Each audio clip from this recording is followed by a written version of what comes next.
The rain in Taepyeongri poured as if the sky had decided to dump all the filth of the world straight onto the roof of the only tavern that was still holding together on honest word and 3 supports. And it was in this tavern, at a dirty table with 1 candle, that a young man named Park Dong-hyuk sat, a peasant, a hunter of small fortune, and a man whose main life philosophy came down to a simple phrase: money does not stink, but poverty very much does. Dong-hyuk was not a hero. He did not save kingdoms, did not fight dragons, and could not even properly hold a sword. All he could do was count coins faster than anyone in the village, bargain so hard that sellers then complained to each other for weeks, and drink so well that even the elders shook their heads with respect. That evening, an old man entered the tavern, dressed as if he had once been rich, but had long since given up on it. A gray beard, a worn cloak, eyes in which swirled the weariness of a man who had been dragging something heavy for too long. He sat down opposite Dong-hyuk without an invitation, ordered the strongest wine that could be found, and looked at him with an expression as if he had already decided everything. "You have the face of a man who loves money," said the old man.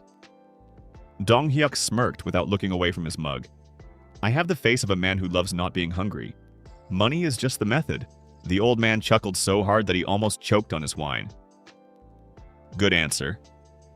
Then perhaps my little proposal will interest you. Depends what kind." "I have a village." Dong-hyuk raised an eyebrow. "A village? You have an entire village and you are sitting here drinking cheap wine as if you do not have a single coin?"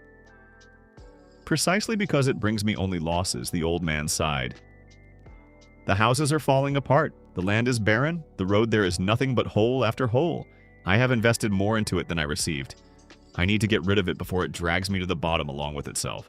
Dong-hyuk leaned forward, feeling that very tingling in his chest that appeared only in 2 cases: when there was a smell of cheap booze and when there was a smell of a dubiously profitable deal. "And what, you just want to give it away?" "Sell it," the old man corrected. "To anyone, even for a laugh." Dong-hyuk, already quite drunk and absolutely certain that this was the best joke of the evening, raised his mug and with a broad smile said what would later be called the most accidental, fateful phrase in the history of the province: "Then I will buy it. For 1 coin." He said it as lightly as people say cheers. It was a joke. A mocking, cheerful, completely unserious joke from a man who knew perfectly well that even 1 extra coin would not have ended up in his pocket if not for the advance payment for the sold goat. The old man did not laugh. The old man froze, looked at him with a long stare that was far too sober for his condition, and then slapped his palm on the table so hard that the mugs jumped. "Deal!" Dong-hyuk blinked. "What?" "I agree. 1 coin." "Grandfather, that was a joke. And I am not joking." The old man was already rummaging in his battered bag, pulling out a yellowed scroll with a seal. "Here is the ownership document. The village is called Tolbek. It is located 3 days' journey east beyond the old forest at the foot of Mount Mujin. My family owned it for 3 generations, and may it be cursed if I spend even 1 more copper coin on it." He shoved the scroll into the hands of the stunned Dong-hyuk, and then, without giving him time to come to his senses, snatched the only coin from his pocket, tossed it into the air, caught it with his teeth, which was quite impressive for a man of his age, and ordered more wine. "Well," exclaimed the old man, raising a new mug, "to a successful deal." Dong-hyuk, still not understanding what had just happened to his life, mechanically raised his mug and clinked it with him. To the deal. What happened after that Dong-hyuk reconstructed in his memory in scraps like a torn blanket. It seemed the old man told a story about how in his youth he had sold a cow to a neighbor for 3 times its real price. It seemed they sang a song about a fisherman who caught not a fish but his own mother-in-law. It seemed that at some point the old man cried and said that the village is finally free, and then laughed so hard that he almost fell off his chair. Dong-hyuk also remembered that at some point he asked, "And what is there in that village at all?" To which the old man, already thoroughly drunk, waved his hand and said a phrase that Dong-hyuk would later recall 1,000,000 times with varying degrees of panic and delight. "There is nothing there, son. Bare stones and ruined houses, take it, do not take it, it is still a loss. But now it is your loss. Ha ha ha." He remembered nothing else. Dong-hyuk opened his eyes because the sun was shining directly into his face, as if taking revenge on him for all his sins at once. His head was ringing like a church bell. His mouth felt as if he had been chewing straw all night, and his body hurt as if he had not slept at the table, but had fallen off that table about 50 times. He tried to remember the previous evening, and memory slowly, reluctantly, began to return in pieces. The old man, wine, the village, the joke about the coin. Deal! Dong Hyuk abruptly sat up, and at that moment something rustled in his hand. He lowered his gaze. A scroll was tightly clenched in his fingers. Old, yellowed, with a cracked seal. He unrolled it with hands trembling from the hangover and read, "This document hereby confirms the transfer into ownership of the village of Tolbek, including all lands, buildings, and adjacent territories, to the new owner Park Dong Hyuk, in payment of 1 copper coin. The transaction is considered final and has no retroactive force." Below stood the signature and seal of the previous owner. Dong Hyuk stared at the paper for a long time. "That was a joke," he said quietly into the empty tavern. It was definitely a joke, right? He jumped up, looked around, hoping to see the old man at least somewhere in a corner, sleeping under a table or stealing someone else's drink. But the tavern was empty, except for the owner, who was washing mugs with the look of a man who had seen too many such morning scenes. "Hey!" shouted Dong Hyuk. "The old man who was with me yesterday. Where is he?" The owner shrugged. "Left before dawn. Said something about finally free and paid for all the wine from your pocket." Dong Hyuk slowly lowered himself back onto the chair, looking at the scroll in his hands. "He deceived me," he whispered. "He arranged all this on purpose. Got me drunk, slipped me the joke, and then actually sold me as junk." The tavern owner, without looking up from washing the dishes, remarked philosophically, "Well, you did agree. I was drunk. You signed the document with a sober hand, kid." "Well, relatively sober." Dong Hyuk groaned and dropped his head onto the table. 1 coin. 1 coin for an entire village. That means... He suddenly froze. "That means I am now a landowner?" He slowly raised his head, and in his hungover eyes, despite the pain, a spark flashed. Because if there was something that could pierce the armor of his headache faster than cold water, it was the thought of property, of ownership, of something that theoretically belonged to him. "Fine," he said to himself, standing up and shoving the scroll behind his belt. "Fine, 1 coin. Maybe this is the worst deal in the history of the province. Or maybe..." He fell silent, remembering the old man's words. "There is nothing there, son. Bare stones and ruined houses. Maybe it is just an abandoned hole that will have to either be raised up or sold for the same coin to the next fool." He finished the thought aloud, rubbing his temple. "Fine. That means it is time to go look at my great inheritance." The 3-day journey turned out to be exactly what the old man had promised. Long, dusty, and completely devoid of romance. Dong Hyuk walked through the old forest, where the trees stood so densely that the sun barely broke through the foliage, then along a rocky path winding at the foot of Mount Mujin. And all this time he thought about only one thing. What exactly had he gotten himself into? With him he had only a bag of hardtack, a little water, an old jacket, and that very feeling of mild panic that appears in any person who has bought something without looking. By the end of the 3rd day, when the sun was already sinking toward sunset, coloring the sky a dirty orange, Dong Hyuk finally saw the goal of his journey. He stopped on a hill and simply stared. The village of Tolbek spread out in a small valley surrounded by hills and the remains of an old stone wall that had long since lost the meaning of its existence. The houses, if they could be called that, stood crookedly, as if arguing with each other over who would collapse from old age first. The roofs had rotted, the roads were overgrown with weeds, and the only well in the center of the village looked as if no one had drunk water from it since the previous king. Dong Hyuk sighed heavily. "Well," he said aloud, addressing no one in particular, at least the old man was not exaggerating about the bare stones. He descended into the valley feeling strange, as if he were walking on someone else's land, although technically, according to the document tucked behind his belt, this land belonged to him. He walked down the only street, past the crooked houses, past the abandoned well, past the remains of what had once probably been a small market. The village was empty. Absolutely, completely empty. Not a single living soul.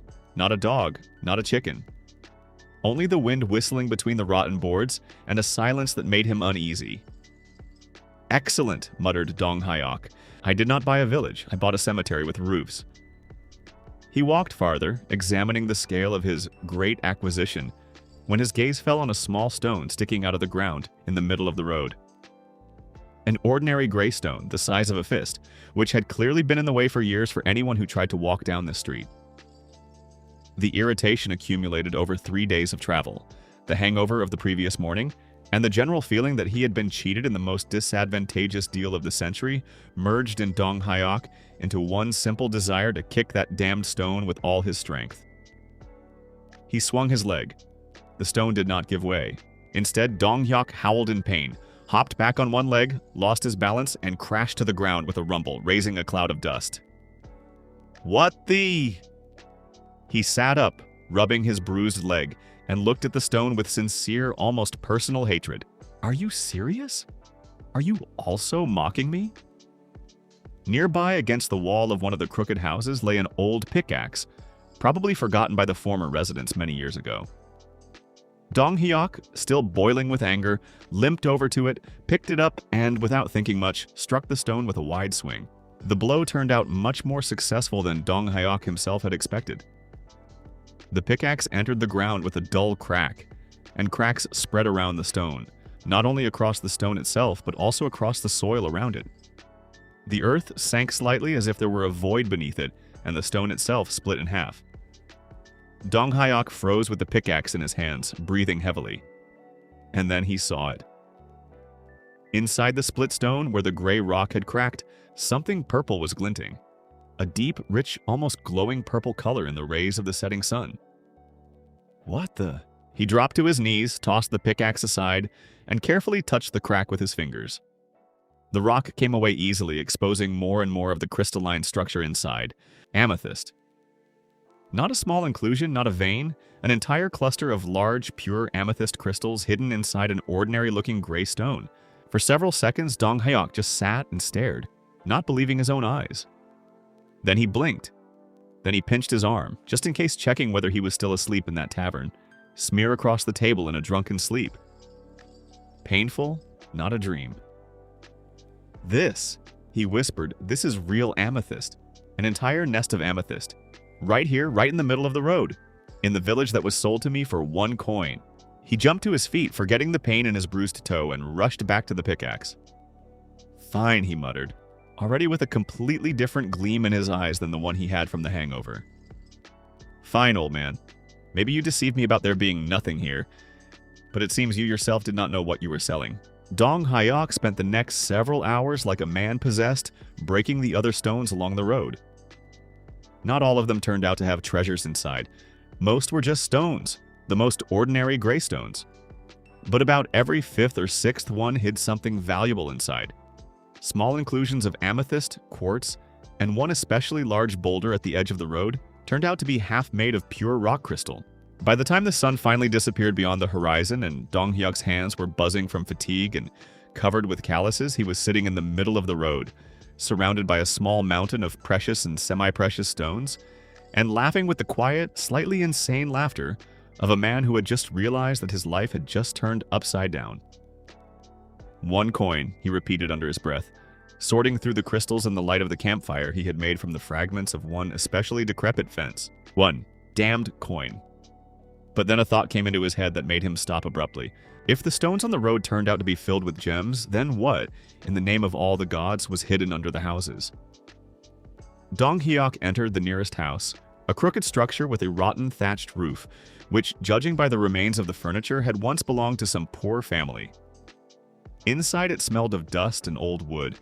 The floorboards sagged under his feet, and in the corner hung a spiderweb the size of a fishing net. He looked around, remembered his luck with the stones on the road, and decided that since the evening had turned out so productive, why not check something else? He took the pickaxe, walked to the center of the earthen floor where the hearth was usually located, and began to dig. The soil here was softer than on the road, and the pickaxe easily entered the ground. Dong Hyuk dug methodically, throwing the earth aside until the shovel, or rather the sharp edge of the pickaxe, struck something hard with a characteristic metallic ring. He froze. A metallic ring, not stone, metal. His heart began pounding so fast that he almost stopped hearing his own breathing. He dropped to his knees and began clearing the earth away with his hands, tossing clods aside until the edge of something reflecting the firelight appeared. Gold, not a coin, not jewelry. An entire small chest half rotted from time, stuffed with gold ingots and ancient coins that gleamed dimly in the firelight, as if they had lain here for decades, if not longer. Dong Hyuk sat right down on the ground, looking at the find, and felt a wave of goosebumps run down his back. Not from fear, but from realizing the scale of what was happening. "This is not an abandoned village," he whispered. This is a gold vein, literally, in the direct sense of the word. He sat in the darkness, lit only by the fire, surrounded by a mountain of amethysts on one side and a half-rotted chest of gold on the other, and thought. He thought as hard as he had never thought once in his life, not even when he bargained for a goat with the most stubborn seller in the province. If under one house there lay a chest of gold and the stones on the road were stuffed with precious crystals, then what was the rest of the village hiding? How many more houses, how many more stones, how much more earth kept within itself riches that the previous owner, judging by everything, had not even suspected? The old man had said that the village brought only losses. Perhaps he had simply never picked up a pickaxe. Perhaps he had seen only rotten roofs and barren land, and never guessed to dig deeper in the literal sense. Dong Hyuk slowly rose to his feet, feeling how the fatigue from 3 days of travel and several hours of excavation was replaced by something else. Excitement, a feverish, almost intoxicating feeling that he was standing on the threshold of something enormous. The first thought that came into his head was simple and absolutely logical for a man with his character. Sell everything immediately and live comfortably until the end of his days. But the second thought, which came almost immediately after the first, turned out to be far more interesting. What if he did not sell everything at once? What if he built something real here?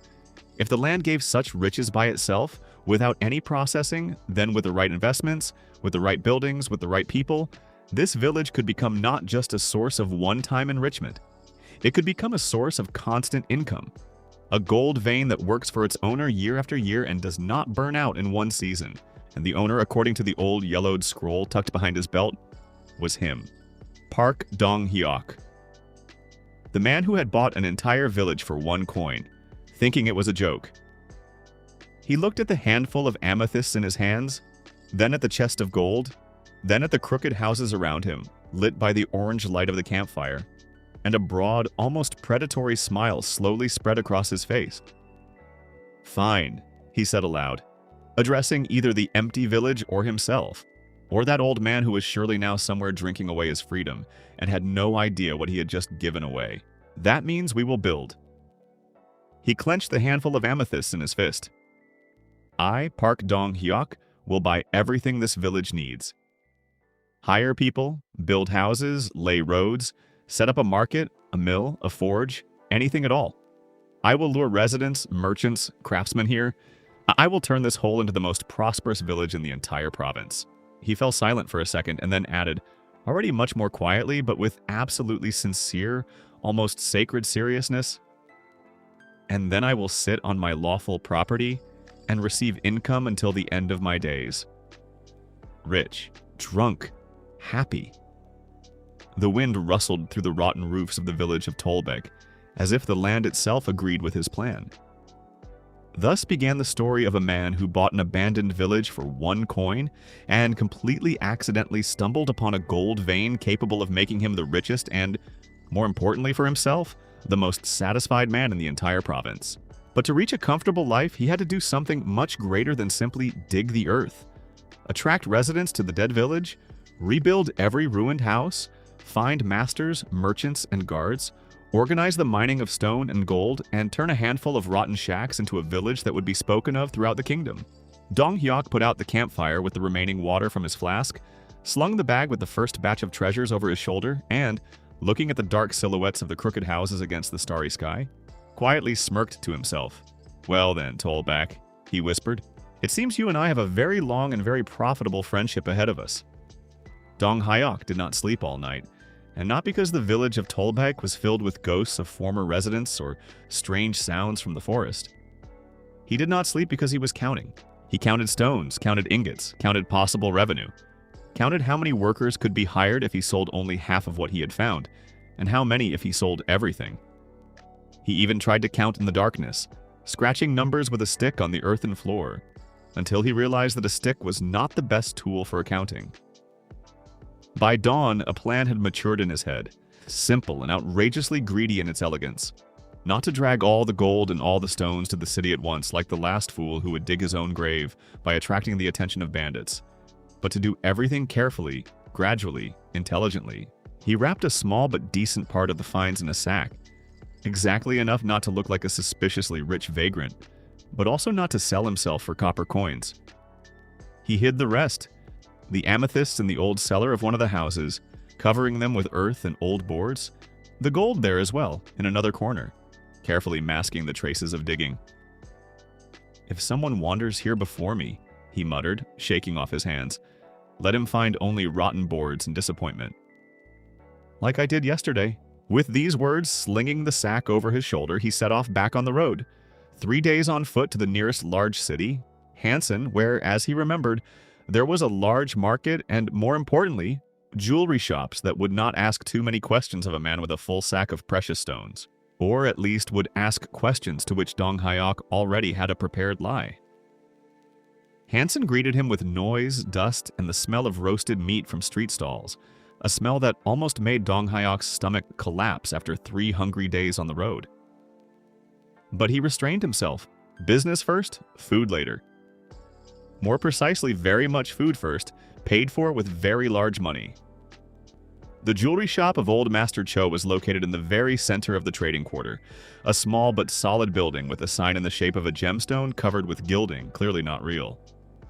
Dong Hyok went inside, trying to look as casual as possible, although his heart was pounding, as if he were about to rob this place, not sell treasures to it. Master Cho, a short elderly man with a loop over one eye and wrinkles that formed a permanent expression of distrust toward the entire world, raised his eyes from the counter. "How can I help you, young man?" Dong Hyok silently opened the sack and poured a dozen large amethysts onto the counter. Master Cho froze, his loop slowly lowered. "This?" He took one crystal, turned it in the lamplight, and his eyebrows crept upward. "This is the purest amethyst of the highest quality." "Where did you find this?" "Family inheritance," lied Dong Hyok, with the smoothness of a man who had practiced this all his life, although in reality he had invented the lie right now, a second before answering. "A distant relative left me a small landed property. It turned out that something interesting was found there." Master Cho looked at him with a long, studying gaze. "A small property, then?" "Very small," nodded Dong Hyok, with the absolutely honest face of a top-class liar. The jeweler snorted, clearly not believing a single word, but, being a merchant to the marrow of his bones, decided that the origin of the goods was none of his business if the goods were real and not stolen. "Fine. Let me look at everything." The next half hour passed in a careful appraisal of each stone, weighing, checking purity and color. Dong Hyok stood nearby pretending to be calm, although inside him a whole ocean of nervous anticipation was raging. Finally, Master Cho set aside the loop and looked at Dong Hyok with a new, far more respectful expression. "I can offer you for the whole batch 400 gold." Dong Hyok felt everything inside him freeze. 400 gold was hundreds of times more than he had held in his hands in his entire previous life. But years of trading at the village market had taught him one important rule: never, under any circumstances, show delight at the first offer. He crossed his arms over his chest and shook his head with the expression of a man deeply offended by the injustice of the world. 400? Master Cho, you know the market price for pure amethyst of such quality? It is at least 600, and we both know it. Master Cho narrowed his eyes. 500. 550. And I forget that you tried to deceive a simple peasant. I was not trying to deceive anyone. 550, repeated Dong Hyok with unshakable firmness. A long pause followed, during which both stared at each other, the old merchant accustomed to squeezing profit out of every deal, and the young peasant who, as it turned out, had inherited from his village life the skill to bargain no worse than an experienced merchant. 520. Master Cho finally gave in, and this is my final word. Dong Hyok held another second of dramatic pause and then extended his hand. Deal. When the pouch with 520 gold coins ended up in his hands, Dong Hyok felt that very feeling that all true merchants probably experience at the moment of a successful deal. A mixture of euphoria, pride in himself, and a slight desire to dance right in the middle of the shop. He restrained himself. Dignity, after all, was more important than dancing. With money in his pocket, or more precisely, in a belt securely hidden under his jacket, Dong Hyok first of all arranged a feast for himself at the best tavern in the city. Not because he was wasteful, but because he judged fairly. A man who had eaten hardtack and water for 3 days deserved at least one normal meal before he began saving every coin again. While he ate, and he ate a lot, with the enthusiasm characteristic only of people who were truly starving, a plan was forming in his head. Not just a shopping list, but a real strategy for turning a dead village into something that would bring him constant, stable, comfortable income. He took a scrap of paper from his bag and, chewing meat with one hand, began writing with the other. List of what is needed for the village of Tolbek. Workers, at least 10 people. Carpenters, masons, anyone who knows how to hold a tool. Tools, pickaxes, shovels, saws, nails. Materials for repairing houses, wood, straw, tiles, if cheap ones can be found. Food for the workers at first until our own production begins.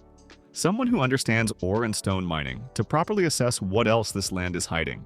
Guards, just in case someone finds out about the gold vein and decides that it belongs to him more than to me. He looked at the list and added at the very bottom, in slightly smaller letters, as if embarrassed by his own thought. And maybe a little wine for myself. For morale. My own. Having finished the meal and the list at the same time, Dong Hyok headed to the labor market, a small square near the city gates where the unemployed, the homeless, and simple seekers of earnings gathered in anticipation of employers. The square by the gates was boiling with people of the most varied appearance. Strong men with work-worn hands, thin teenagers hoping for at least some work, and several elderly masters whose eyes betrayed experience, but whose backs no longer allowed them to work as quickly as before. Dong Hyok stood on a small stone ledge, cleared his throat, and, trying to give his voice as much confidence as possible, announced, "Listen, everyone, I am looking for workers to restore a village. Carpenters, masons, blacksmiths, everyone who knows how to work with their hands and is not afraid of honest labor. Payment upon completion of the work, plus food, and a roof over your head for the entire time of construction." The crowd began to murmur, and within a minute a small group of interested people had gathered around him. The first to approach was a tall, broad-shouldered man with a tattoo in the shape of a hammer on his forearm. Clearly a blacksmith, or at the very least, a man accustomed to heavy physical labor. "My name is Kim Tae-woo," he introduced himself. "Blacksmith. Where is this village and what needs to be built there?" "Tolbek," answered Dong Hyok. 3 days' journey east. The houses need to be restored, a forge built from scratch, the road repaired. There is a lot of work, but the pay will also be decent when the village gets back on its feet. Tae-woo narrowed his eyes. When it gets back on its feet sounds like maybe never. Dong Hyok smirked, taking a small pouch of coins from behind his belt.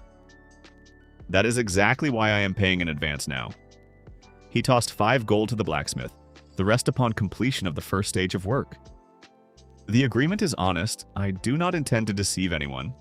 My own hand is too heavy for me to allow myself a bad reputation in this matter." This, of course, was not entirely true.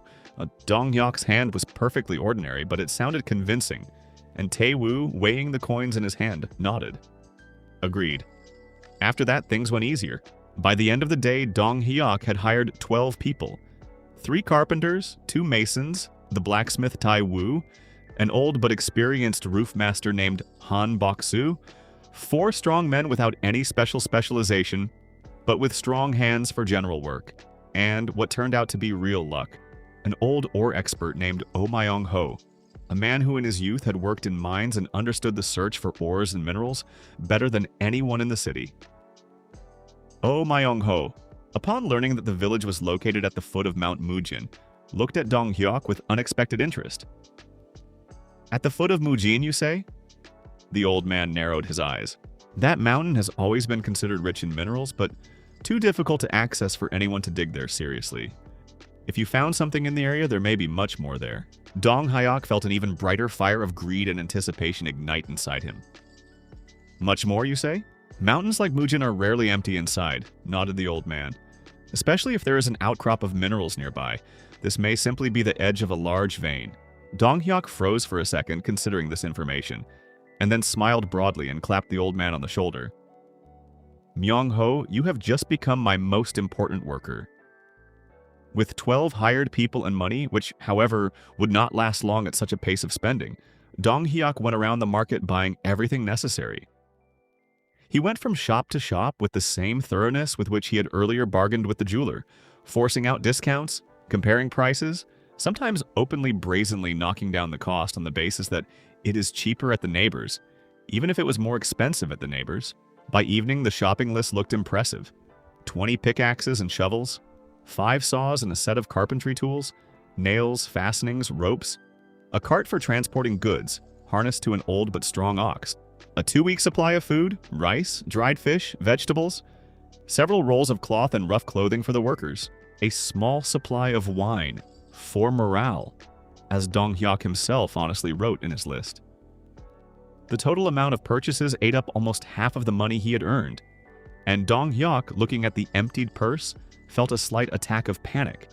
The familiar feeling of a man who loves money more than anything in the world and sees it flowing through his fingers, even if he knows it is necessary. Fine, he reassured himself, watching as the workers loaded the cart. This is an investment. The investment will pay off. I still have gold left in the cellar, amethysts hidden away, and the mountain, judging by the old man's words, holds even more. Everything is fine. Everything is under control. He repeated this to himself while the cart, creaking heavily, rolled out of the city gates toward the 3-day road to Tolbaek. The journey back to the village took longer than alone. The cart moved more slowly, and the workers, unaccustomed to long marches, demanded regular stops. But on the other hand, it was much more cheerful. In the evenings, when the group stopped for the night, lighting fires by the roadside, the workers began asking questions, entirely logical questions about what exactly awaited them in this mysterious village, about which their new employer spoke so confidently but so evasively. "So, what is actually there?" asked one of the unnamed strongmen one evening, throwing firewood into the campfire.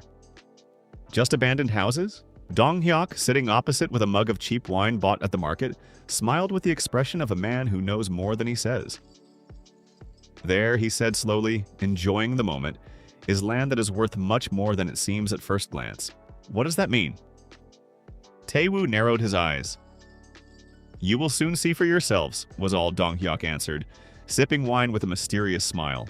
In fact, the reason for such secrecy was simple and absolutely logical for a man of his character. The fewer people knew about the gold and precious stones in advance, the lower the chance that someone would try to run away with part of the finds, or worse, chatter the secret all over the kingdom before the village was properly fortified and protected. Oh Myung-ho, the old ore expert, who sat slightly aside and silently observed the conversation, only quietly smirked into his mustache, as if he already guessed what exactly the newly acquired village of his young master was hiding. When the cart finally entered the valley of Tolbaek at the end of the 3rd day of travel, the workers' reaction was exactly what Dong Hyuk had expected. A mixture of disappointment and mild irritation at being brought to a place that looked worse than the poorest village in the kingdom. Is this it?" one of the carpenters asked again, looking around at the crooked houses with obvious distrust. "This is a temporary condition," declared Dong Hyuk, with a confidence that, honestly speaking, was half feigned. "We will change this. That is exactly why you are here." One of the workers grumbled something displeased about 3 days of travel for this, but Tae-woo, the blacksmith, who turned out to be an unexpectedly practical man, clapped his hands and cut off his colleague's dissatisfaction. "Stop whining. Work is work, and money is money. Let us unload and see where to begin." Dong Hyuk looked gratefully at the blacksmith, noting in his mind that this man deserved a promotion in the informal hierarchy of the village as soon as the time came to establish such a hierarchy.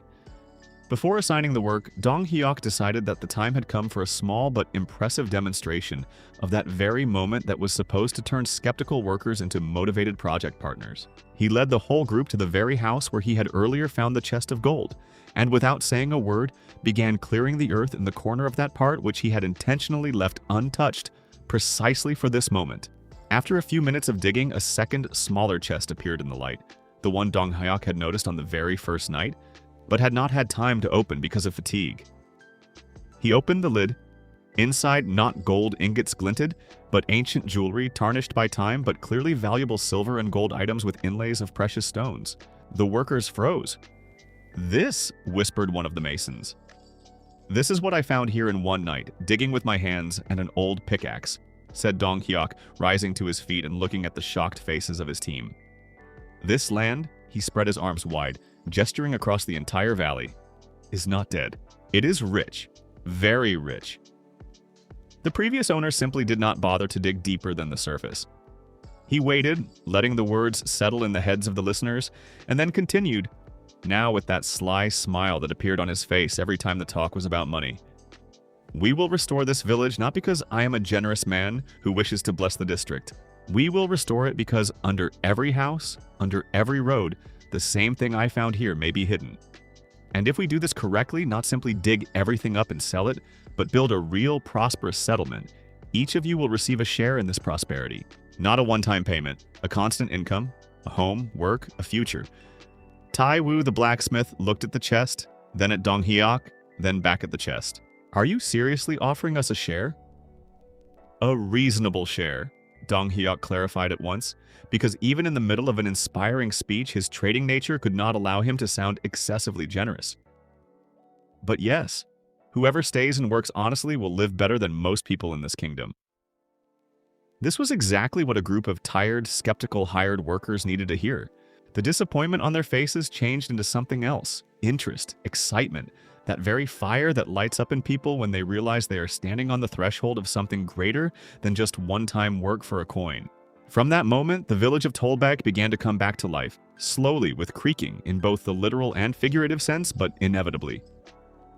Dong Hyuk, showing organizational abilities unexpected even to himself, divided the work among groups. The carpenters and masons took up the restoration of the houses, beginning with those that were in the best condition, so as to provide a roof over the entire team's heads as quickly as possible. The blacksmith Tai Wu took on the construction of a temporary forge, a small shelter with a furnace, sufficient for making and repairing tools on site, without the need for constant trips to the city. Oh Myung-ho, the old ore expert, went to explore the surroundings of Mount Mujin, marking on a rough, handmade map the places where, according to his experience, mineral veins could be hidden. The 4 strong men without specialization took up general work, clearing the streets of weeds and garbage, restoring the well, and preparing the land for future fields. And Dong Hyuk himself, as the true owner and, at the same time, the only person who knew the full picture of what was happening, moved between all the groups, giving instructions, resolving disputes, and, which was an especially pleasant activity for him, personally checking every found stone for precious inclusions. By the end of the first week, the results were modest but encouraging. 2 houses had been partially restored and made suitable for living. The well had been cleaned and was giving water again.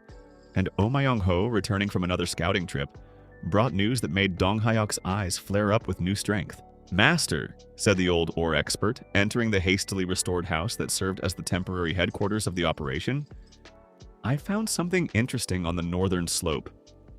Dong Hyuk, sitting at a rough wooden table with a map of the village and a list of expenses, raised his eyes. "What exactly?" "An ore outcrop. Not just stones with inclusions like on the road, a real vein going deep into the slope. Judging by the color and structure, there may be silver there, and maybe not only silver." Dong Hyuk slowly set aside the quill with which he had been making notes, and looked at the old man with the expression of a person who had just been told that his lottery ticket had won for the 2nd time in a row. "A silver vein," he repeated quietly, as if tasting the words. "On my land. Under my mountain." "Exactly so, master." Dong Hyuk slowly rose from behind the table, walked to the small window of his temporary dwelling, and looked at Mount Mujin, outlined as a dark silhouette against the sunset sky. "Myung-ho," he said without turning around. "How many people are needed to begin a proper development of such a vein? Not amateur digging with a pickaxe, but a real mine." The old man thought for a moment. "Depends on the depth and volume. But if you want to do it properly, experienced miners are needed, supports for the tunnels so they do not collapse, better tools than what we have, and of course time." "We have time," nodded Dong Hyuk. "But we need more people and tools. That means we will have to go to the city again, and this time with much larger capital for hiring." The next morning, leaving the blacksmith Tae Woo in charge of the construction work and Myung Ho in charge of the preliminary exploration of the silver vein, Dong Hyok set off for Hansen again, this time with part of the hidden gold from the first chest. Master Cho, seeing him again so soon, raised an eyebrow. Returning so quickly? Your small inheritance turned out to be richer than you said? Let us say, Dong Hyok answered evasively, laying several gold ingots on the counter together with the remaining jewelry from the second chest, that it turned out to be more interesting than I thought. The jeweler carefully examined the ingots, checked the purity of the gold with a special solution, weighed each piece of jewelry, and in his eyes appeared that very predatory gleam of a merchant who had sensed a large deal. This is ancient workmanship, he noted, examining one of the ornaments through the loupe. Judging by the style, the items are at least 200 years old. This increases their value as historical artifacts, in addition to the value of the metal and stones themselves. The bargaining between two people experienced in their own craft lasted almost an hour, filled with mutual accusations of greed, feigned insults, and the gradual convergence of numbers. In the end, Dong Hyok left the shop with a bag containing 800 gold coins, a sum that made him, though still unofficially, one of the richest people, if not in the city, then at least among those who 3 weeks earlier had still counted every copper coin at the village market. With such capital, Dong Hyok could afford a much more ambitious hire. He returned to the square by the city gates, but this time he was looking not simply for strong hands, but for specific specialists. Experienced miners familiar with reinforcing tunnels, an engineer capable of designing a proper system of mine supports, and, importantly, a couple of guards to ensure the safety of the growing settlement and its secrets. He found the miners rather quickly, a group of 6 men who had previously worked at a closed mine in a neighboring province and were now looking for a new place of work. Their leader turned out to be a not young but sturdy man named Song Il-gu, whose face was covered with scars from many years of work underground. A silver vein at the foot of Mujin, you say? Il-gu asked again after hearing the offer. That is interesting. The conditions? Payment twice as high as the standard miner's rate, a share of the production for you personally as the leader, and full provision of housing and food, answered Dong Hyok, who had already become skilled at negotiating with people of a certain sort, practical people who valued specifics more than beautiful words. Il-gu thoughtfully scratched the scar on his chin. Double rate is good, but work safety in a new, unknown vein is a risk. I need guarantees that if something goes wrong, my people will not be left without compensation. A written contract with a seal, Dong Hyok answered immediately. If one of your people is injured on my land, treatment and compensation are at my expense. I am not going to build prosperity on other people's bones. I need living, healthy workers for the long term, not a one-time sacrifice for the sake of quick profit. This seemed to make the necessary impression on the senior miner, and after a brief thought, he extended his hand. Deal, master. My people will be with you in 2 days. Finding an engineer proved more difficult. Most qualified builders were already busy with large city projects, and those who were free demanded unreasonably high payment for work in an unknown backwater. As one of them put it after hearing about Tolbeck, chance helped in one of Hansen's taverns, where Dong Hyok met a young but ambitious engineer named Yoon Chai-ho, who had recently finished his training and desperately needed a project that would allow him to make a name for himself. You want to build a real mine system? Chai-ho asked again, his eyes lighting up with professional enthusiasm. With proper supports, ventilation, a drainage system? Exactly so, nodded Dong Hyok. And if everything works out, after the mine there will be many other projects. Roads, bridges, perhaps a mill on the river. The village will grow and I need a person who can design it competently. For the young engineer stuck in the shadow of more experienced colleagues in an overcrowded city, this offer sounded like the chance of a lifetime, and he agreed almost without hesitation, not even demanding too high a fee, which, of course, greatly pleased Dong Hyok's tight-fisted nature. The matter with the guards was resolved more simply. 2 former soldiers who had served their time in the city garrison and were now looking for calm but stable work agreed to the offer to guard the growing settlement in exchange for decent housing and pay comparable to the city's. When everything was ready, the caravan heading back to Tolbeck looked far more impressive than the modest cart with 12 workers 2 weeks earlier. Now it was a real procession. 6 miners led by Il-gu, the young engineer Chai-ho with rolls of drawings under his arm, 2 guards with swords at their belts, 2 more carts with tools and materials, and Dong Hyok himself, proudly walking at the head of this entire procession with the look of a man who was finally beginning to understand the scale of what he had gotten himself into, and, more importantly, how profitable it could turn out to be. On the way, one of the guards, who introduced himself as Byeon Soo-yeon, asked Dong Hyok, "Forgive the question, Master, but what exactly made you invest so much money in a place no one has even heard of?" Dong Hyok thought for a second and then smiled broadly. "You know, Soo-yeon, there is an old wisdom. Where others see garbage, a smart man sees opportunity. I simply turned out to be the one who picked up a pickaxe when everyone else walked past." Soo-yeon snorted, clearly not fully understanding the hidden meaning of these words, but decided not to clarify further. After all, the job paid well, and the reasons for the new master's wealth were his own business. By the time the expanded team arrived, the village had already noticeably changed. Tae-woo and his group had restored 5 houses suitable for living. The well had been fully cleaned and reinforced with stonework, and the road leading through the village had been cleared of years of weeds and partially leveled. Il-gu and his miners, after inspecting the vein found by Myung-ho, gave a preliminary verdict. The vein truly contained silver, and, judging by the first measurements, the volume could turn out to be significant, enough for several years of stable mining, if not more. Chae-ho, the young engineer, immediately set about designing the mine entrance, thinking through a system of supports that would allow them to safely go deeper into the mountain slope without the risk of collapses. Dong Hyok, watching all this activity from the side, felt a strange, almost paternal pride in what the dead village, bought by him through a drunken accident for 1 single coin, was turning into. After 3 weeks of intensive work, the mine designed by Chae-ho and built under Il-gu's leadership produced its first full extraction of silver ore. Dong Hyok personally descended into the still shallow tunnel at that time to see the result with his own eyes. The dull shine of unrefined silver ore in the torchlight made his heart beat faster than during any previous find. "How much can this be worth after refining?" he asked Il-gu, who stood nearby. The senior miner appraised the extracted ore. "Depends on the purity of the silver inside, but by first estimates, this could be a very solid batch." "Not one-time luck, Master. Judging by how the vein runs, this is for years ahead." Dong Hyok slowly nodded, feeling how in his head there was forming not simply a plan to restore one village, but a far more ambitious vision of the future. "Years of stable silver mining," he whispered to himself. "This is not just income, this is a real long-term gold vein, literally and figuratively." With the appearance of stable income from selling ore and the gradually growing number of restored houses, Dong Hyok realized the next logical step. The village needed not just hired workers who had come for a certain term, but real residents, families, craftsmen, merchants who would want to settle here for a long time. He announced through the city criers in Hansan and neighboring settlements, "The village of Tolbak is accepting new residents, offering free plots of land to those willing to engage in farming, craft, or trade, as well as tax exemption for the first 3 years for everyone who moves during the first year of the renewed settlement's existence."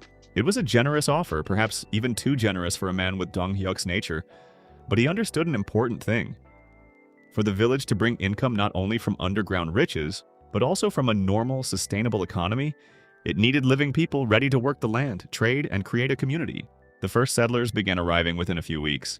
A family of farmers who had lost their land because of debts in another province, a young couple of craftsmen who dreamed of opening their own workshop, a wandering merchant who had heard rumors about a new prosperous settlement and decided to take a risk by settling here before competitors. Dong Hyok, greeting every new family personally, felt a strange satisfaction, not only from the calculations of future profit that spun in his head almost constantly, but also from how before his eyes the dead village, forgotten by everyone, was slowly but surely turning into a living, breathing settlement. Of course, not everything went smoothly. With the growth of the population came the first difficulties. Disputes over the distribution of land plots, dissatisfaction among some workers over the slow payment of promised shares, and, what especially worried Dong Hyok, the growing rumors in Hansan about the mysterious village where gold was found. "Master," said Byeon Soo-yeon, one of the hired guards, one evening with a concerned expression on his face, "people in the city are starting to talk about us. Too much talk." Dong Hyok frowned, setting aside another report on expenses and income. What exactly are they saying?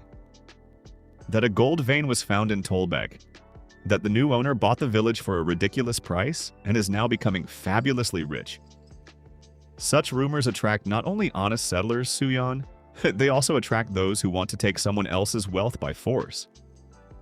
Dong Hyok felt the familiar feeling of anxiety mixing with his usual greed, creating a new, more cautious strategy of thinking. Then he said slowly, "We need not just a couple of guards, we need real protection. And perhaps it is worth thinking about officially registering the village under the patronage of some local lord or magistrate. Not for free, of course, but in exchange for protection from outright robbers." This was a new, more complex stage of his plan, one that required not simply the greed and cunning of a village trader, but the real strategy of a man building something that needed to be protected. The next trip to the city was devoted not to selling jewelry, but to far more delicate negotiations with the local magistrate of the province, a man named Hong Dai-sik, known for his practicality and ability to find profit in any situation, which, as it turned out, made him very similar in spirit to Dong Hyok himself. "So you want the province to officially recognize your rights to the land and provide protection in the form of regular patrols?" The magistrate asked again, carefully examining the ownership document that Dong Hyok had brought with him. "Exactly so," nodded Dong Hyok. "In exchange, I am ready to pay a fair tax on mining and trade, as well as help develop the surrounding infrastructure, roads, bridges, everything that connects my village with the rest of the province."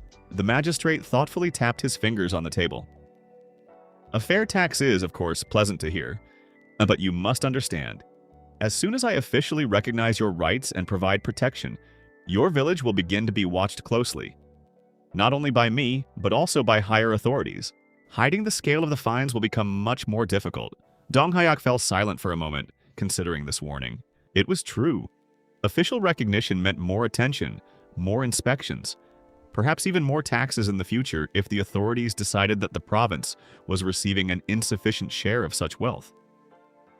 But the alternative, remaining without protection and hoping that the rumors would not attract truly dangerous people, seemed to him a far riskier strategy. "I am ready for this," he finally said. "Better to pay a fair price for safety than to lose everything because of one night attack by bandits, attracted by rumors of gold."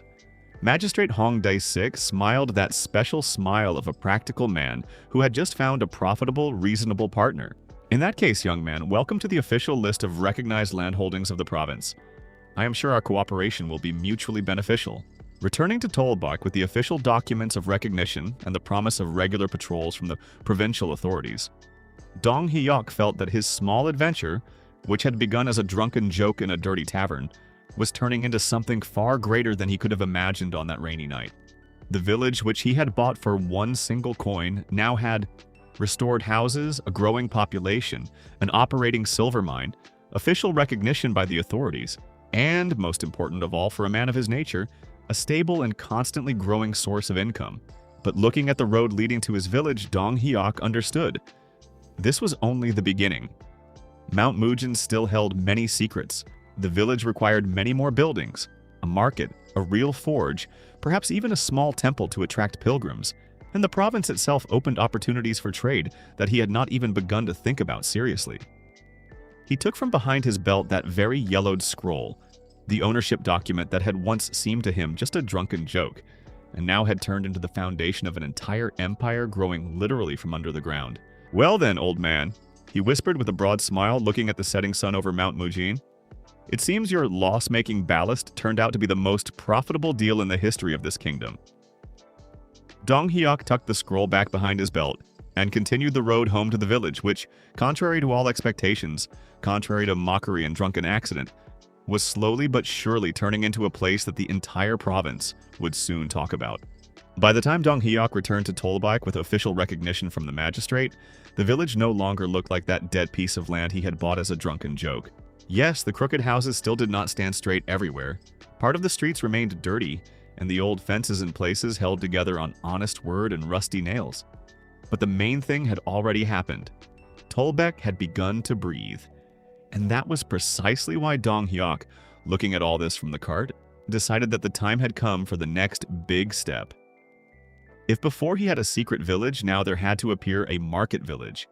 Not simply a place where workers and miners lived, but a real hub of the movement of money, goods, and rumors. Dong Hyok loved money too much not to understand one simple thing. Money lives best where there is turnover, and turnover appears where people buy, sell, argue, bargain, drink, return, and buy again. He wanted not only to mine silver and crystals. He wanted to make people start coming to Tolbek in order to leave him money voluntarily. He gathered the workers, miners, and the engineer Che-ho on the widest part of the village street, where the oldest and most stubborn houses stood. "We will begin building the square from this place," he said, pointing to the plot of land between the well, the future forge, and 2 already restored houses. Not just an empty space. The true heart of the village. Tae-woo snorted, rubbed his chin, and looked around. "The heart, then. And I thought a village's heart was the warehouse." "There will be a warehouse, too," Dong-hyuk replied dryly. "But first we need a square where we can meet guests, conduct trade, and, importantly, gather people without having them trample through the mud." Che-ho unrolled one of his drawings and immediately became animated. "If we are making a square, we need to think about the drainage system right away. Otherwise, in a month, the entire center will be knee-deep in mud. If you want a market, there need to be decking, water channels, and shelters for caravans." Dong-hyuk stared at him with the expression of a man who had just realized that he had hired not merely an engineer, but a person who could probably rejoice at a pipe if it stood at the correct angle. "Excellent. Do it so that later we do not have to redo everything. I hate redoing things. They cost money." "I already understood that," Che-ho muttered quietly, and Dong-hyuk pretended not to hear. The beginning of the work proved to be both chaotic and inspiring. The carpenters laid the foundations of the decking for the future trading rows. The masons leveled the ground and reinforced the edges of the square with stone so the rains would not wash it into a muddy swamp. The miners, when they were not working in the mine, helped carry heavy stone blocks. The guards made sure no one stole materials. And Dong-hyuk, as usual, walked between everyone, calculating expenses, arguing over prices, and deep in his soul, enjoying how quickly his own wealth was growing. He loved construction only if it did not turn into meaningless spending. Therefore, he checked every board with the eyes of a man who could notice that a nail was 1 finger longer than necessary and start a scandal over it. Sometimes this annoyed the workers. Sometimes it drove them to white heat. But more often it made them laugh because the new master of the village was greedy not simply for money, but for efficiency, and for some reason this made him funny and useful at the same time. "Master," one of the carpenters said once, "do you really want us to move this shelter half a step to the left? Half a step?" Dong-hyuk poked the drawing with his finger. "Yes. If it stands the way you want, rainwater will run not into the ditch, but under the future stall. Then that stall will start to rot. Then I will have to spend money on repairs. Then you yourself will whine that you have little work, because I am redoing everything. I do not want such a future. Half a step is cheap. Rot is expensive." The carpenter only shook his head. "You, sir, apparently talk to coins at night. Only if they are intelligent conversationalists," Dong-hyuk answered, without a shadow of embarrassment. By evening, the shape of the future market was already emerging on the empty plot. The foundation for trading rows, the central decking, a place for a caravan shelter, and a separate area for scales, inspection of goods, and exchange of large batches. Dong-hyuk looked at it and felt something almost religious grow inside him. A love for a place where one could earn without straining if everything was built correctly. But as soon as the site began to take shape, new rumors crawled around Tolbek. In Hansen, people had long been talking about the village with a silver vein, but the market and construction made it not simply interesting. It became dangerously noticeable. And noticeability in the world of money and land is almost always an invitation for someone else's greed. First came one merchant with a sack of salt and 2 boxes of cheap cloth, simply to see whether it was worth opening a route here. Then another with copper and household tools. Then a third, no longer hiding it, brought a cart with food and asked when the village would begin accepting deliveries regularly. Dong-hyuk saw in this not simply business. He saw how the market created attraction, and attraction, population. And population, in turn, created new opportunities for monetization. He did not even try to hide how much this pleased him. "If they come by themselves," he said one evening to Che-ho, watching the first trade caravan unload goods, "then we are doing everything right. Or it means everyone has already heard about the silver," answered the engineer. "That is also right," nodded Dong-hyuk. "The main thing is that they come not to rob, but to trade." "And if they come to rob?" Dong-hyuk looked at him with a smile in which there was too much calm for a man who had invested almost his entire fortune in the village. "Then they will learn that I now have a patrol, guards, and a very bad mood if someone touches my investments. The first serious trade caravan to arrive in Tolbag was led by a man named Lee Kyong-sa, an experienced merchant with a long cloak, massive rings on his fingers, and a face that seemed carved from the expression, "I have seen too many deals to be surprised by anything." He arrived not alone but with 3 carts full of cloth, iron knives, dried fish, pots, and salt. Kyong-sa carefully inspected the village, the market, the mine on the slope, and the working bustle, and then snorted. "I did not expect it to be so lively here, so the rumors did not lie." Dong Hyuk crossed his arms over his chest and smiled with that very expression he put on whenever he wanted to look a little richer than he actually was. "Rumors are free advertising." "I do not mind." "I like that answer," admitted the merchant. "Usually village owners try to seem noble. You immediately speak like a man who loves money." "I do not merely love it," replied Dong Hyuk. "I treat it with respect." Kyong-sa burst out laughing. It was a useful laugh. The laugh of a man who is pleased to deal with an honest, greedy interlocutor, rather than a liar in a beautiful hat. "Well then, lord of the village," he said, looking around the future square, "if you build a proper market here, I will start coming regularly. And if you also provide proper security, then perhaps I will open a permanent route." This was enough for the profit counter inside Dong Hyuk to click. A regular route meant a regular flow of people. A regular flow of people meant regular purchases. Regular purchases meant that Tolbak would live, and with it, the pockets of its owner. As soon as the market began to come alive, the first envious people appeared. From a neighboring village whose very name sounded gloomy, Seongri came 3 elders and 1 manager who tried to look more businesslike than he really was. They did not hide their irritation. "Demand for goods here has long been distributed among us," declared the eldest of them, a man with short gray mustaches. "If you start pulling caravans toward yourself, it will hit the old routes." Dong Hyuk, having understood the purpose of the visit within the first 10 seconds, did not even bother pretending that he was glad to see them. Old routes are not sacred routes. If your market is worse and mine is more convenient, then caravans will come to me. This is not a conspiracy. This is mathematics. The manager frowned. "You are becoming rich too quickly. Such things raise questions." "I have a question for you too," Dong Hyuk calmly parried. "When was the last time you invested in roads, protection, or the convenience of merchants?" A pause hung in the air. No one answered. Dong Hyuk smirked. "Exactly. You want caravans to come to you, but you do not want to make a place they will want to return to." "I do. The difference is simple." The elders left dissatisfied, and Dong Hyuk himself, watching them go, understood perfectly well that this was not the end. Competition is useful as long as it is honest. But envy, especially the envy of neighbors, often turns into sabotage. Therefore, he ordered the guards to double their watch over the roads and not to leave the warehouse unguarded, even at night. When construction of the first part of the square was completed, Dong Hyuk decided to hold an opening. Not a celebration in the lofty sense of the word, but a practical event. Trading tables, trial exchange of goods, free porridge for visitors, a small fair, music from a wandering flutist whom he hired for next to nothing, promising him a permanent table and room if he wanted to settle down. And it worked better than he had expected. The people who came to the market saw not just a construction site, but a place with prospects. The tables with goods had already been set up. The scales were new and accurate. The stalls were sturdy, though simple. The square was level. Caravan carts could drive in and turn around without difficulty. The wind did not blow goods away, and the shelters did not leak. Dong Hyuk walked between the rows with the look of a king who does not like court ceremonies, but adores profit. "How much salt was sold?" he asked one of his assistants.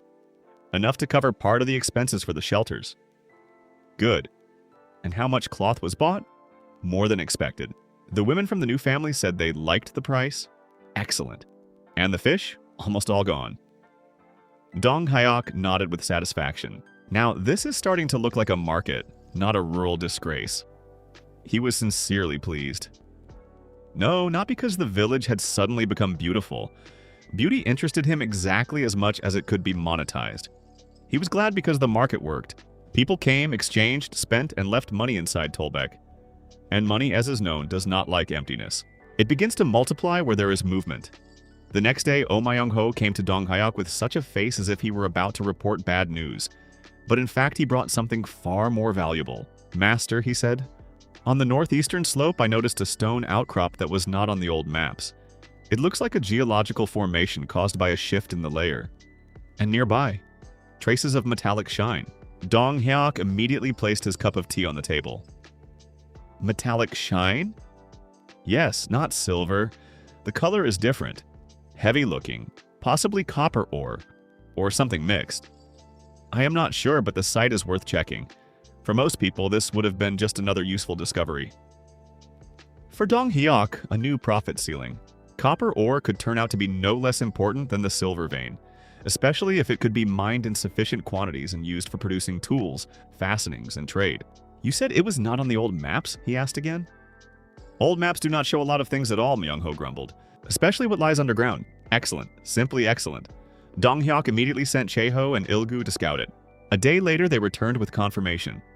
On the northeastern slope, there really was copper ore, and the deposit allowed them to arrange another, much more compact and convenient mining line for the local workshop. It was a gift from the heavens, although Dong Hyuk preferred to think that it was a reward for his business grasp. Silver, copper, and now the market. All this required one thing: a proper workshop. Not a temporary shelter, not an improvised forge, but a full-fledged production center. Tae-woo, hearing about the copper, literally came to life.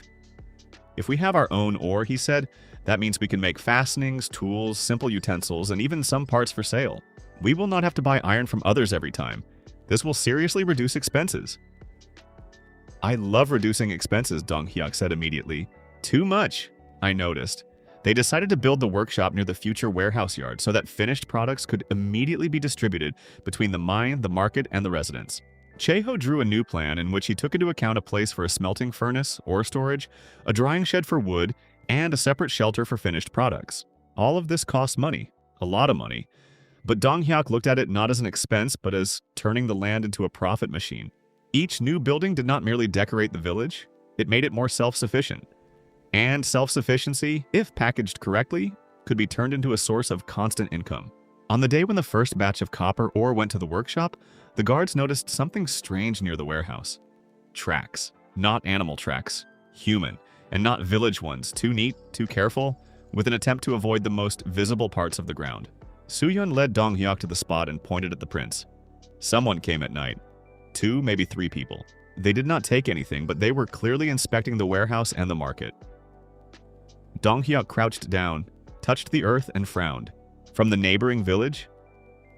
Possibly. Or perhaps someone from our own people is working for the other side. Here, Dong Hyuk's greed collided with his new understanding of business. While everything was going well, he thought about profit. Now he had to think about security. If there was something valuable in Tollback, then there would also be those who would try to steal it, quietly or openly. Increase the night guard, he ordered, and do not tell anyone exactly how much we have already raised from the ground. From this moment, curiosity costs money, and too much. He thought for a moment and added, and I also need a person who knows how to keep accounts, proper accounts. Not just lists, but full control over warehouses, distribution, and sales. I am not going to lose coins because someone mixed up sacks. Chae-ho, hearing this, immediately raised his hand. I have an acquaintance in the city, a former clerk. Very good with numbers, but lost her place because of a family conflict. If you want, I can offer her work. Dong Hyuk looked at him as if the engineer had just given him another mine. Bring her. If she really is good with numbers, I will marry her tables. Chae-ho's acquaintance came 2 days later. Her name was Yu Sol-ra, and the first thing Dong Hyuk noticed was not only her stern gaze and neat knot of hair, but also the way she looked at disorder, as at a personal insult.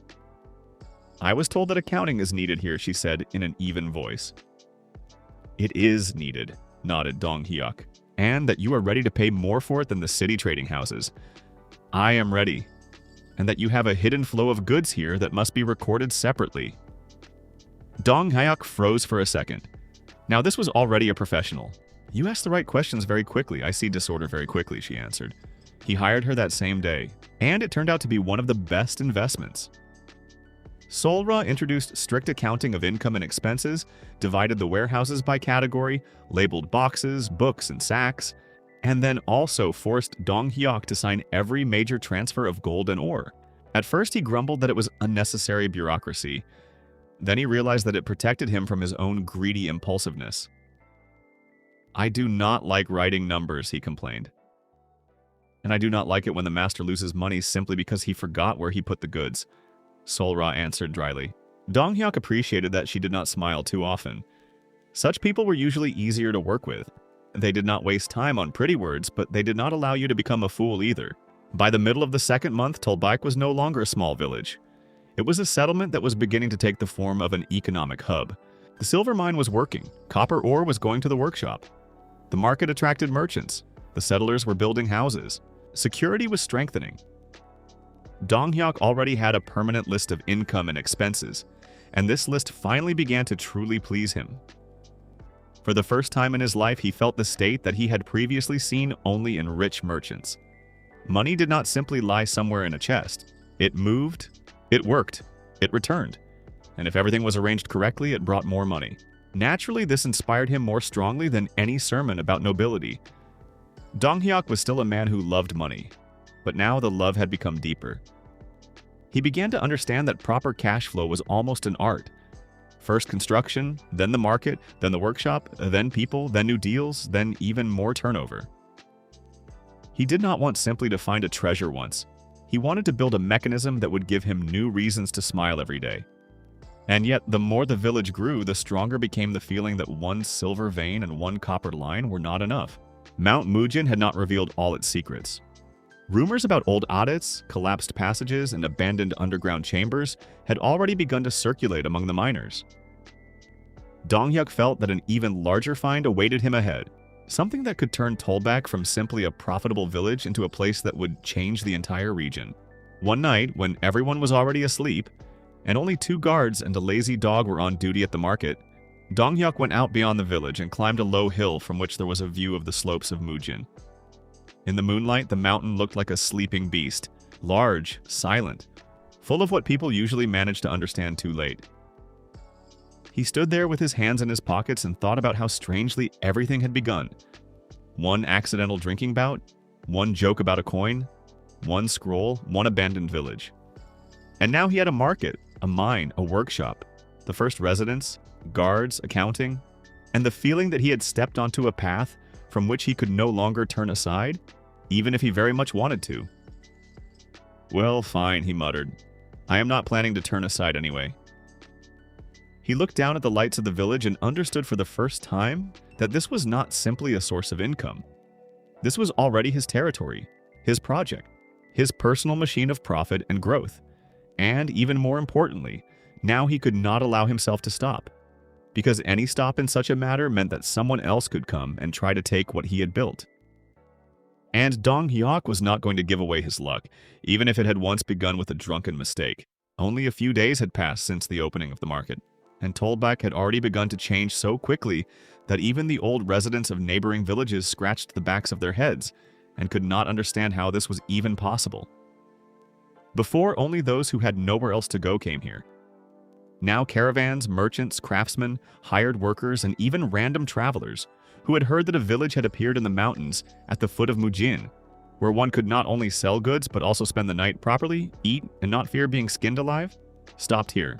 Dong-hyuk, of course, did not mind people talking about Tolbaek, but he was very much against anyone thinking that this village was simply a random point on the map. He wanted it to be respected, for people to come here not only for silver but also for order, profit, and safety. And the further it went, the more strongly he understood. One of the main values of his village was not the mine and not the market, but predictability. In a world where everyone was used to dirt, chaos, and theft, a place with a working warehouse, security, accounting, and honest prices looked almost like a miracle. And miracles, as is known, become covered with rumors very quickly. And rumors did indeed spread. At first, people said that Dong-hyuk had found gold under the houses, then that he had dug up silver on the slope, then that he had another hidden vein under the village, and that he knew some special methods that allowed him to find riches where others saw only stone. The last version was especially dangerous because it was partly true, and plausible truth is the worst kind of rumor. It is impossible to brush it off as a foolish invention. One morning, Oh Myung-ho, the old ore expert, came to Dong-hyuk with the expression of a man who had found something important, and at the same time very much did not want to be the one to voice it first. "Master," he said, stopping by the warehouse, "I want to check the northern slope once more. Not the copper line that we found earlier. A little lower. There is a strange stone there. The density is unnatural." At that moment, Dong Hyuk was just arguing with Sol Ra about the expenses for new trading tents, and did not even raise his head right away. "Density?" he asked again. "Does that mean money?" Myung-ho looked at him tiredly. "It means that there may be either very good ore or a large void, or old passages there. I do not like all three options." Here, Dong Hyuk finally set the papers aside and looked at the old man more attentively. In his world, a void underground was bad news, no less than a collapse, and old passages always meant either forgotten treasures or problems. Ideally both. "Fine," he said, "check it. But with guards and no heroics. I am not going to lose people because of someone's curiosity." Understood. He went with them himself. Not because he was brave. Dong Hyuk did not consider himself a brave man at all. He simply loved money too much to trust someone else with the chance to be the first to stumble upon something that could be worth an entire fortune. At the place of a future problem or future profit, he preferred to stand with his own feet. The northern slope turned out to be steeper than it looked from afar. Roots stuck out between the stones, and the air was dry and harsh.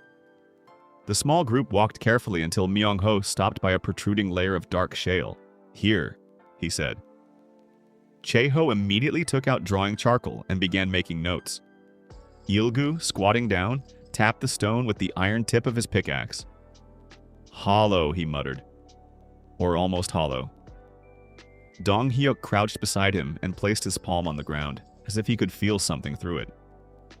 It had no practical use, but he had already managed to notice that in places where the land promised especially generous gifts, either his heart or his greed began to itch. Sometimes it was impossible to tell one from the other. "Dig!" he ordered. The first 2 hours gave nothing but dust, small fragments, and irritation.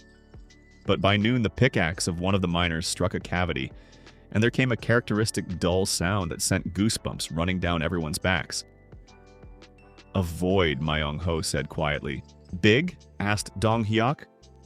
"Big enough to be dangerous." Chae-ho immediately ordered the section reinforced and told them not to break the wall sharply. They worked carefully with supports and short blows.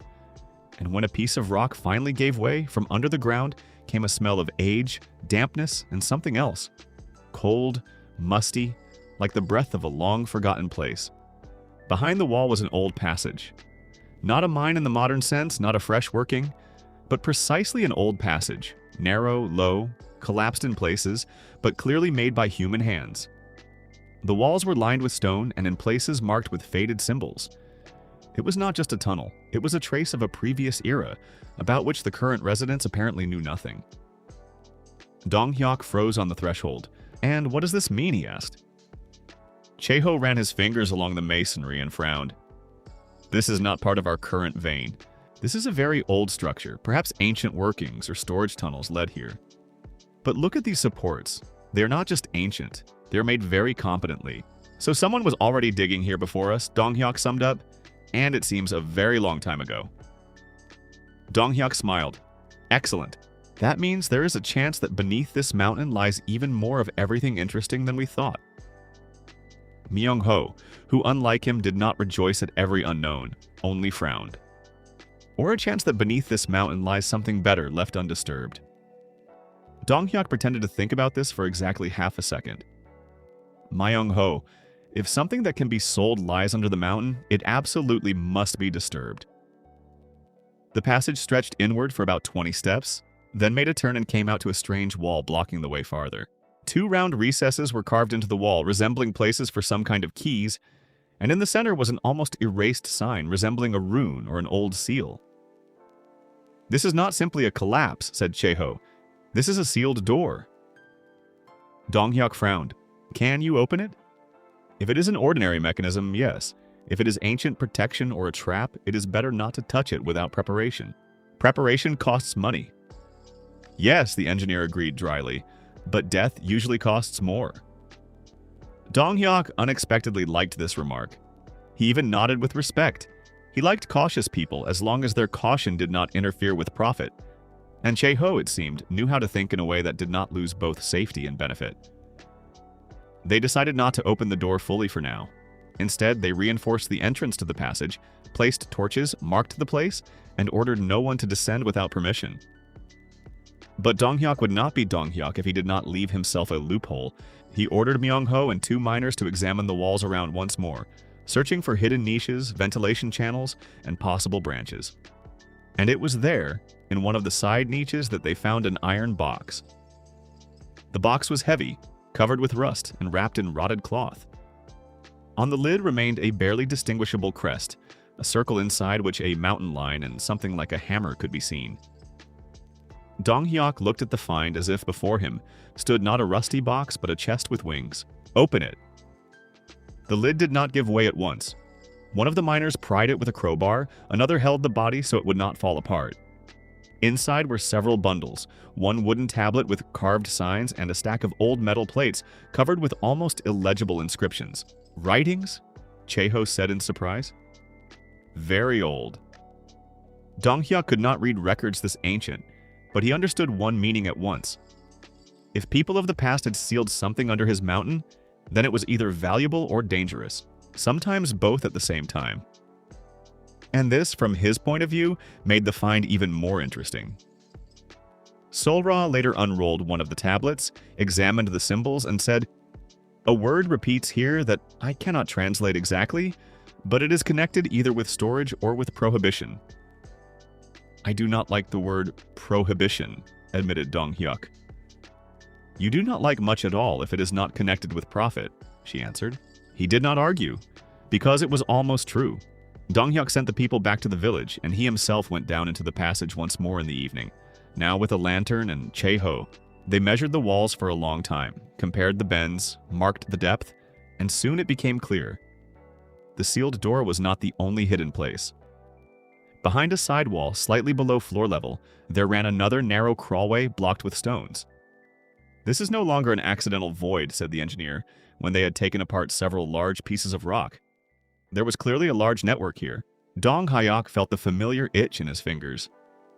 Something serious was hidden beneath the mountain, and each new layer only strengthened the feeling that the previous owner of the village had not even come close to understanding what he had owned. Behind the second wall opened a narrow underground hall. In the center stood a stone pedestal, and on it something like a metal plate covered with mineralized deposits. Along the edges of the hall stretched grooves, as if for draining liquid or perhaps transporting ore.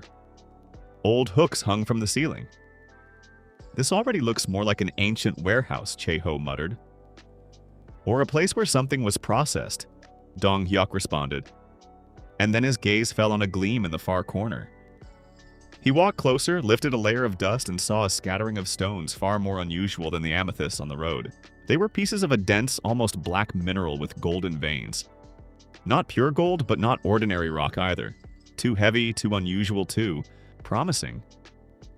"This may be gold-bearing ore," Chae-ho said quietly, almost afraid to scare away the luck, or something close to it. Dong-hyuk slowly crouched down. "Here it is." This is why the mountain had such a feeling. It was not simply rich, it was layered with wealth. Silver, copper, stones, ancient passages, and possibly far more valuable deposits below. He smiled, and the smile turned out very bad. "Chae-ho," he said, "it seems we have found not just a mine. We have found a strategic asset." The engineer blinked. "Is that your way of saying a very important find?" "It is my way of saying, do not tell anyone unnecessary for now." The next day, Dong-hyuk gathered a narrow circle. Ilgu, Chae-ho, Myung-ho, Sol-ra, and both guards. He showed them part of the find, explained that there were old passages in the mountain and possibly deposits of a more valuable mineral than everything found so far. The people were silent while he spoke. Then Ilgu slowly ran his palm over the rusty tablet and said, "If this is true, we need a serious development plan, and security, and possibly a separate team to study the old structures." "We are going to do all of that anyway," Dong-hyuk nodded. "No," the miner shook his head. "I mean that if there is an old dungeon here, then the mine must be rebuilt so as not to damage the structure. And if there are ancient mechanisms or seals there, careless working may release something." At the word release, an unpleasant silence hung in the air. Even Dong-hyuk stopped thinking about profit for a second and felt purely human concern. Not too strong, but sufficient not to move forward like a blind, greedy idiot. Fine, he said. Then we do this. First we reinforce and study. Then we decide what to mine and what not to touch. But one rule remains the same. If it can be sold safely, we sell it. If it is too dangerous, first we think how to turn the danger into benefit. Solra only dryly raised an eyebrow at this. You have a very unusual way of making decisions. I call it financial discipline, Dong-hyuk answered importantly. Just as the village was preparing to expand the work, a messenger arrived from the provincial capital. Not just a messenger, an official with 2 escorts and an official paper with a seal, notifying of an upcoming inspection of income and the state of the property. Dong-hyuk, having read the document, slowly exhaled. Inspection. He did not like that word. Inspection meant that someone would look into your books, take interest in your warehouses, ask questions about income, and worse, count how much you earned. They already know, he muttered. Who? Asked Soo-yeon. Those above the magistrate. And what does that mean? Dong-hyuk shoved the paper back into the official's hands and calmly said, It means that my village has become too successful to ignore. And when a village becomes too successful, power begins to take interest in exactly where the money is going. And, Che-ho asked cautiously, and we must meet the inspection in such a way that they see order, not chaos. The warehouse must be clean, the books accurate, the market full, the mine safe. No panic, no disorder. If someone wants to find violations, let them first see how well everything works here. In truth, Dong-hyuk very much disliked it when someone approached his wallet with state seriousness. But he had already understood. The larger the capital, the higher the probability that someone would set their eyes on it. That means it was necessary not simply to accumulate. It was necessary to become so useful that touching you would be inconvenient. For 3 days, Tolbek resembled an anthill that had accidentally realized that a royal inspection was coming over it. Workers cleaned the streets, masters put the stalls in order, guards arranged watch schedules. Sol-ra checked the accounts down to the last coin, and Dong-hyuk walked around, cursed, praised, and, surprisingly, carried boxes himself if he thought it would speed up the process. He was one of those people who were never against ordering others to work, but if necessary would grab aboard themselves, if only not to pay for downtime. When the officials arrived, the village was not simply in order. It looked better than they could have expected. The market was working, the mine had guards and an accounting system, the warehouse was labeled, the workshop was smelting metal, and new houses were already being occupied by families. For the provincial authorities, this was almost inconvenient. Too good, too fast, too organized for a place that only a couple of months earlier had been listed as loss-making. Your income is growing faster than forecasts, one of the officials remarked dryly, looking through the books. Yeah, that is because I have good people, answered Dong-hyuk, and a bad habit of counting money. The official did not even smile, and also because you seem to be hiding part of production. Dong-hyuk looked at him without blinking. I am hiding nothing. I simply do not put every sack of ore and every ingot under the shelter so that any passerby can count them. We have security, accounting, and a warehouse. Everything necessary is reflected in the documents. The official was silent for a while, then looked at Sol-ra, who silently handed him a neatly prepared account book, and realized that arguing would be difficult. After the inspection, it became clear. Formally, there were no claims against Dong-hyuk. The village was working, taxes were being paid, growth was obvious, infrastructure was developing. But the officials did not leave empty-handed. They promised additional support in exchange for part of the future trade turnover and regular reports. Dong-hyuk, upon learning the conditions, almost ground his teeth. He hated when the state tried to look like a benefactor in exchange for money. But from a business point of view, this was still better than being robbed or declared the suspicious owner of land that was too rich. I would like them to disappear, he said in the evening, looking at the fire. Who would not? Answered Sol-ra without raising her eyes from the papers. But then I would have to bribe someone even higher. And that would be more expensive, she noted dryly. Dong-hyuk sighed heavily. That was the whole world. Any power wanted its share. The only question was how much its attention would cost you.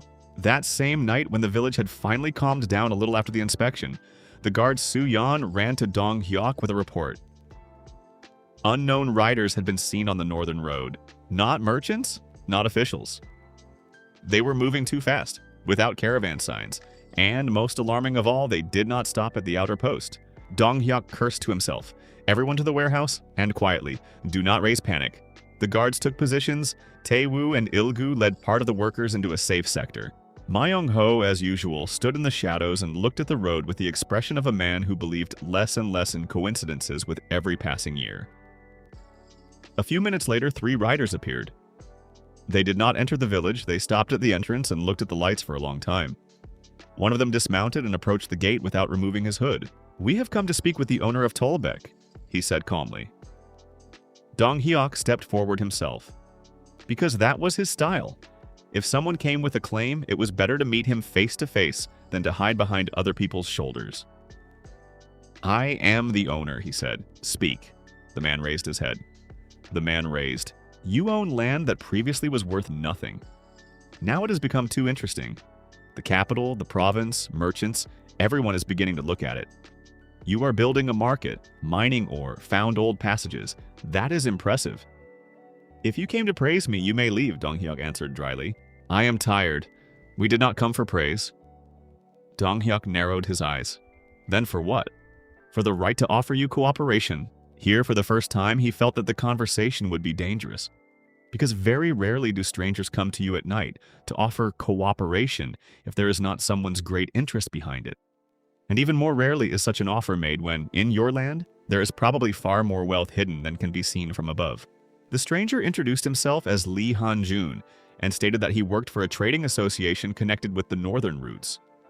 However, Dong Hyuk quickly understood from the conversation, from his manner of speech, and from his too expensive clothes, that these were not simply merchants. These were people accustomed to resolving matters at the level of large shipments, warehouse chains, and monopoly contracts. "We have heard that your village can become a hub between mountain supplies and the southern market," said Han-jun. "If you agree to a joint route, we will provide you access to cheaper supplies of tools, guards, and building materials." Dong Hyuk kept his face calm, but inside everything in him tensed.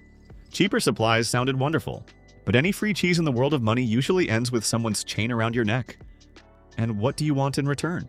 he asked. Han-jun smiled. 5 years of exclusive rights to transportation through Tolbeck, and priority in purchasing your ore. At that point, Dong Hyuk finally understood that they had not come to a partner. They had come to someone they wanted to carefully tie to their system, while he was not yet too big.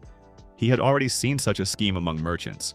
First a profitable offer, then dependence, then contracts, then control. "No," he said at once. Han-jun's face barely changed. "You refuse without even hearing the details?" "I heard the main thing." "You want me to become dependent on you," Dong Hyuk answered calmly. "And I did not buy this village in order to hand it over under someone else's wing." "Are you sure you can grow alone?" Dong Hyuk smirked.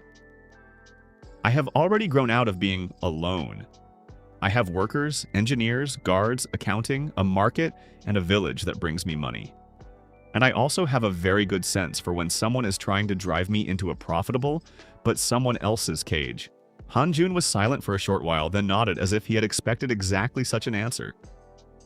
"Then I am afraid you do not realize how strongly you have interested more serious people." "This is already the second time today," Dong Hyuk said dryly. "First the officials, now you. What, do you have a common list of threats?" Han-jun only smiled. "Perhaps soon you will have a much longer list of problems." After their departure, Dong Hyuk did not sleep until dawn. He sat with Solra over the books, recalculated reserves, assessed stocks of goods, thought about safe expansion. And all the time he thought about one thing. Why was so much interest suddenly circling around Tolbeck precisely now? Was it really only because of the market and the mine? Or was there truly something underground so valuable that people were beginning to reach for it, even from great distances? The answer came in the morning, when Myung-ho burst into his office without waiting for an invitation. "Master," said the old man, breathing heavily. "I found another passage." Dong Hyuk rose so abruptly that he knocked over the inkwell. "Where?" "Inside the old passage, behind the sealed wall. There is another chamber there. And I do not like this, but there are traces of fresh air there?" "Fresh? Yes, that means the passage is not dead. It leads somewhere, possibly deeper into the mountain. And if there is air there, then there is an exit or ventilation. And if so, inside there may be not only an ancient warehouse, Dong Hyuk silently threw on his jacket. His heart began beating harder. Here it was. The thing he had been waiting for and fearing at the same time. Mount Mujin was not merely holding deposits. It was possibly leading somewhere else. To a place where the past had not died, but was only waiting until someone greedy enough and stubborn enough reached it with a pickaxe, a torch, and a very strong desire to earn money. This time he went down personally with the smallest but most reliable group. Chae-ho, Il-gu, Myung-ho, and Su-yeon as a guard. The entrance to the new passage was narrow, collapsed in places, but fresh air could indeed be felt. This meant that the passage was either connected to an external ventilation system or led to something that had not yet been completely sealed by time. They walked for a long time. The lamps swayed in their hands, the walls were damp, and the air was strangely cold. Then the corridor suddenly widened, and a hall opened before them that made even Dong Hyuk forget about money for a moment. The hall was enormous. A stone vault, massive columns, remnants of old rail grooves, and most surprisingly, something resembling an ancient ore processing system. Vats, channels, recesses, mounts for large mechanisms. All this looked as if a mining and craft station of enormous scale had once stood here. Incredible, Chae-ho breathed out, almost forgetting where he was. This is not just a mine, this is an industrial complex. Dong Hyuk slowly walked forward. It was then that his gaze fell on the wall. On the wall were symbols in the form of a hammer, mountains, and arrows were carved, and in the center was a short inscription, partly erased by time. Solra later helped make out only a fragment of the meaning. Something about the heart of the mountain, the owner's share, and the prohibition on opening the inner core without the counsel of the three elders. Dong Hyuk raised an eyebrow. The heart of the mountain? It seems so, answered Solra, who had also descended by evening when she learned that something large had been found. It is either a metaphor or the designation of a central chamber. Possibly what the entire complex was built for was located there. Dong Hyuk smiled. Very slowly, very dangerously, that means we found not just an old complex. We found the center of the entire project. And this time he did not even try to hide his joy. Because if beneath his village and beneath his mountain lay what had once been considered the heart of an enormous system, then this was no longer just luck. This was an inheritance that had to be raised, studied, and, if possible, used profitably. They did not open the central chamber immediately. Even Dong Hyuk understood that haste here could cost too much. Instead, he ordered the hall reinforced, precise measurements taken, and the mechanisms around the perimeter studied. Chae-ho was delighted. As an engineer, he had received the task he had dreamed of all his life. Il-gu, on the contrary, was gloomy. If these were old mine mechanisms, there could be dangerous collapses inside. Myung-ho was silent, but from his face it was clear that the old man saw before him not just a hall, but a warning from the past. Dong Hyuk, however, saw the future. He was already estimating what functions such a complex could perform. Storage, ore processing, hidden warehouses, perhaps even an ancient supply system connected with an old trade route. If even part of this could be restored, the village would become not simply rich, but invincibly profitable. The problem was that secret wealth always calls forth secret interests, and Dong Hyuk was not so naive as to think that he could hide the heart of the mountain forever. Sooner or later, they would find out about it. And then people far more dangerous than provincial officials and local envious rivals would come. People who would want not to buy, but to take. That evening, he sat on the edge of the market, when it had already grown dark and the trading rows were closed. Around him smelled of roasted meat, wood smoke, and wet earth after a short evening rain. Lanterns flickered in the square, and Tolbek had finally stopped looking like a random cluster of restored houses. It had begun to look like a real place that had a reason to live. Solra sat down beside him and placed the fresh account books on the bench. "You are very quiet today, I am thinking. Is that dangerous?" He glanced at her. "Very." She smiled barely noticeably for the first time in a long while. "And what are you thinking about?" Dong Hyuk was silent for a long time. And then he said what he rarely said even to himself. "About the fact that I bought a village for 1 coin, and now I have something in my hands that may be worth an entire fortune, and, possibly, attract people who will want to take it away. And?" He shrugged. "And I understand that simply living off the income will not work. I will have to build stronger, faster, and smarter. Not only for profit, for the sake of making sure this village does not die under the weight of other people's desires? Solra looked at him attentively, as if for the first time she saw not only a greedy master but also a man who had learned to think several steps ahead. "So you have grown after all." "Do not exaggerate," he muttered. "I still love money most of all. I am not disputing that." He smirked.